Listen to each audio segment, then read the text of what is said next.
ក្នុងរោងការរៀបការចោលអូនឲ្យបានសុខសាន្តរួមរាំងទីប្រាណធ្វើដេញក្រមានជារឿងធម្មតាទឹកភ្នែកមួយតង់ត្រង់លើភាំងត្រាបញ្ចាំងប្រាប់ថាប្រែបងចប់ហើយ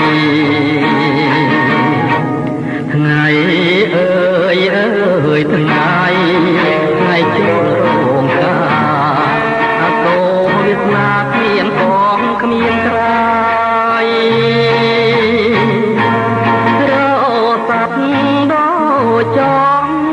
ទុំអត់ពេលស្បាយ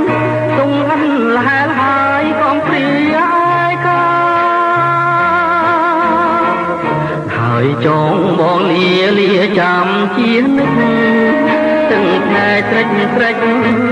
ចូលជន់ធ្វើលិចលងរោងការស្រណោះណាស់អូនពីអូនចោចាអូនបានប្រាប់ថាផ្លែបងលងហើយ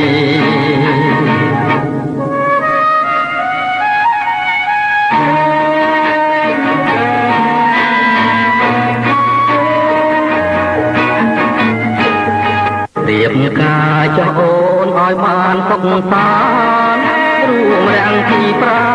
ណធ្វើដេញក្រមានជារឿងធម្មតាទឹកភ្នែកមួយតង់ត្រង់លើភាំងត្រាបញ្ចាំងប្រាប់ថាផ្លែបងចប់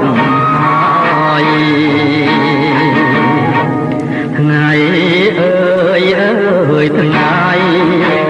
ចូលរោងការអកោវាសនាគ្មានផងគ្មានក្រៃរស័ព្ទដូចចង់